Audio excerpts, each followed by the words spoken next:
I suppose this building was around during the 1918 pandemic. I don't suppose the laundry machines were around. It's been through a lot of changes. Humanity has survived, sort of. At least the population is growing. The doctor I know said that, well, humanity will get through this pandemic. But I was thinking, well, according to the Bible, humanity will survive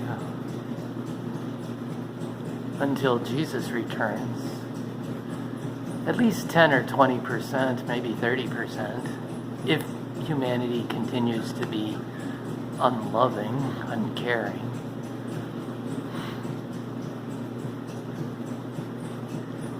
I had to take off my mask. It just gets too hot down here.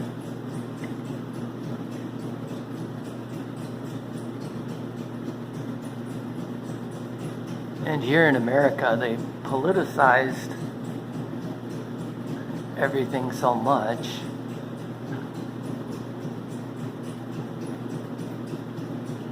Whereas my friend from overseas said, well, she's a doctor. She said, this is really a bad thing. It's not just that it'll kill you. It's that it also scars the lungs. So you don't want to catch it.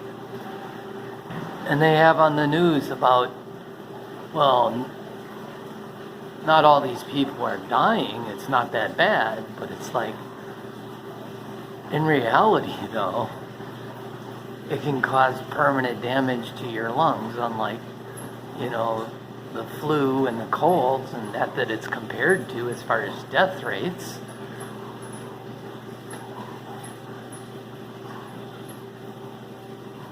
COVID-19 will scar your lungs, so you have permanent damage.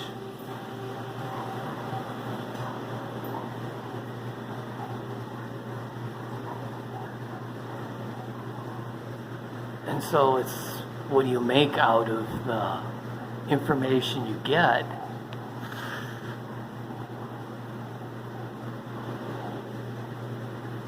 I mean, there's cowpox and chickenpox, viruses that come from domesticated animals. And there's Ebola that comes from chimpanzees, and HIV that comes from eating monkeys, and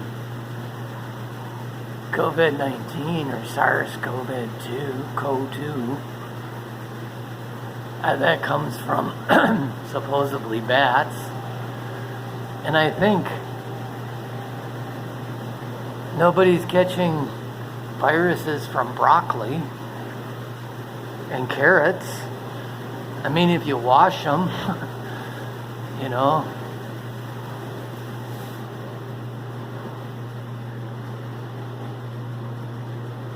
And then I think that if people were vegetarians, would they be catching all these diseases?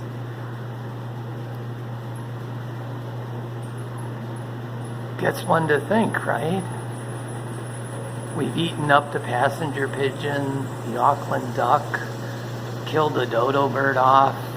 Here in Wisconsin, there used to be mammoths, but we ate them up. And it's like, we've eaten up all these animals, and we haven't gotten any healthier. And now there's all these diseases. Just random thoughts, sort of. Because they say it's a horrible thing that 200,000 people have died in America. And it is. And then in another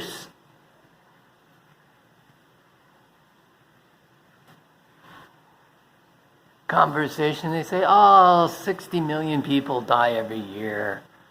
What's another 200,000?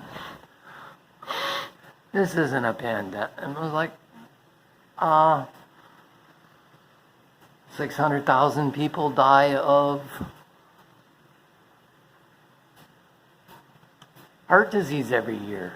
And yet, back in 1993, Mutual of Omaha did a test on 330 people who needed heart surgery or heart care, and they used the Dr. Ornish system,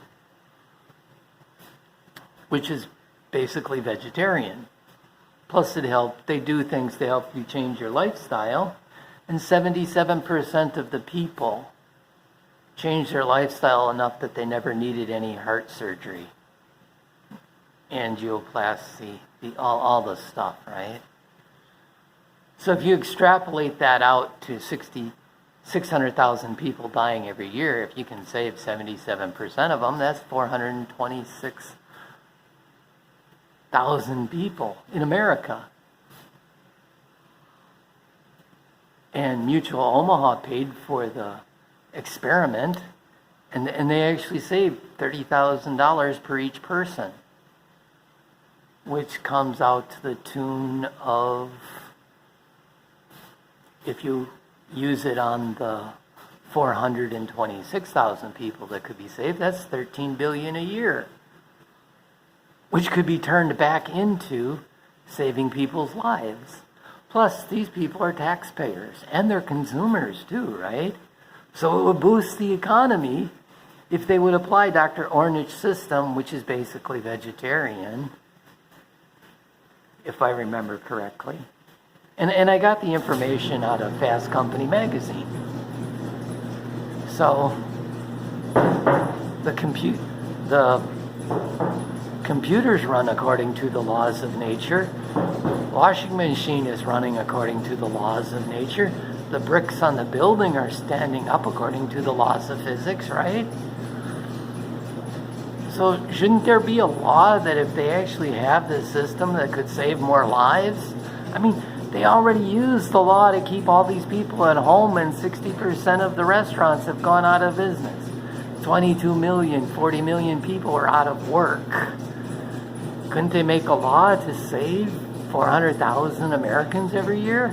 I mean, if they really want to save lives, right? The whole thing is nonsensical. Except for the fact that people want to keep the money and the power and the economy flowing. Right? And people themselves could go read about it in the Fast Company magazine. It's back in 2005. The article is Change or Die. Oh, by the way, that's what Jesus said thousands of years ago. Repent or perish. There's a way to live, and there's a way to die prematurely.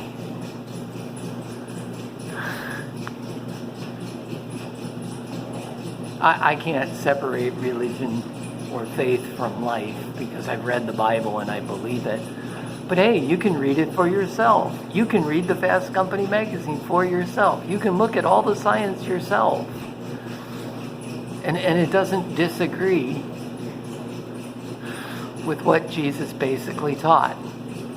Love your neighbor as yourself. And if you start down that path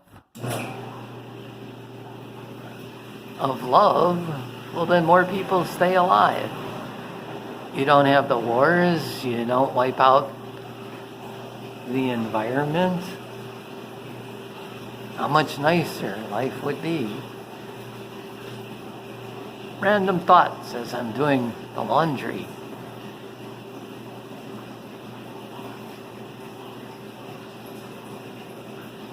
Enjoy life. Love.